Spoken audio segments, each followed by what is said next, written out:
So for today's ganap, magluluto ako ng pork chop recipe for today. Yes, so meron ako dyang pork chop, lalagyan ko lang yan ng soy sauce. Tapos lalagyan ko rin yan ng pepper. Yes. So meron din ako dyang iodized salt, konting iodized salt lang. Yes. Tapos syempre lalagyan ko rin yan ng chopped garlic and onion. Yes. So konti lang din, yung iba pang gigisa ko. Tapos meron din ako dyang kalamansi. So pipigain ko lang yan. Yes. Para lumabas yung juice. Yes, pipigain ko lang yung kalamansi. Yes. So ngayon naman guys, malinis yung kamay ko dyan. Yes, imemekos-mekos ko lang yan.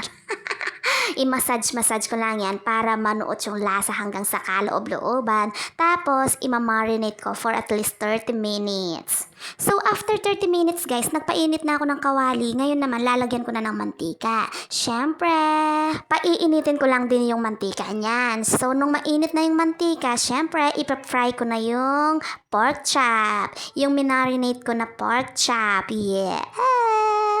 Masarap sa recipe na ito guys, yung ipa-fry muna yung pork chop. Yes, para mas lalong manuot yung lasa.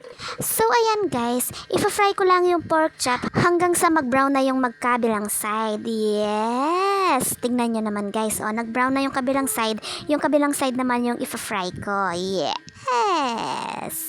So ayan guys, feeling ko okay na yung both sides. Tatanggalin ko na sa kawali. Yes. Isi-set aside ko na muna yan. Tapos yung iba naman yung ipa-fry ko. Yes. Prito-prito lang this time. Nuko, manyama na naman ini. Nuko, mamusal na naman kanini. So, fast forward ko na guys, naiprito ko na lahat ng pork chop. So, binawasan ko lang ng mantika yung pinagprituhan ko ng pork chop. So, ngayon naman guys, magigisa na ako ng bawang. Yes!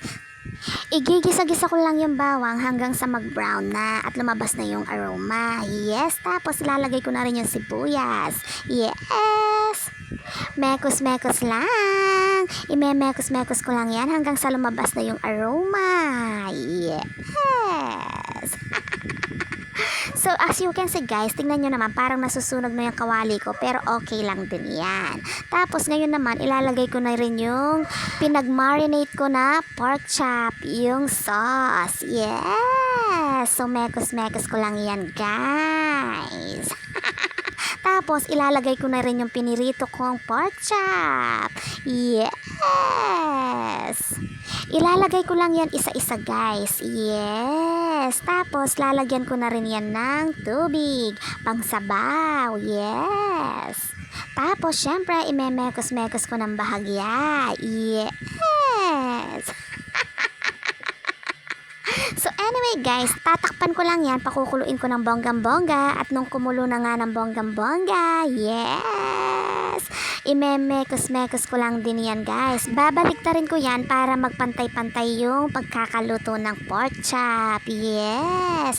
Pakukuluin ko yan ng bonggang-bongga hanggang sa lumambot at rumareduce na yung sabaw. Yes! Kaya tatakpan ko muna guys, pakukuluin ko muna. At nung kumulo na nga ng bonggang-bongga, tingnan nyo naman, na-reduce na yung sabaw. Ngayon naman, imemekos-mekos ko na yan. Yes! So this time guys, malambot na yung pork chop. Tapos syempre, titikman ko na yan. Oh yes! Manyaman! Tapos ilalagay ko na yung aking onion rings. Yes! A lots of onion rings. Syempre, pakukuluin ko muna ng bonggang-bongga. Tapos, imemekos-mekos ko na ulit yan. Yes! Look at that! No, manyama na naman kanini. Pork steak for today's ulam. Yes! So yummy! Yum, yum, yum! Yes!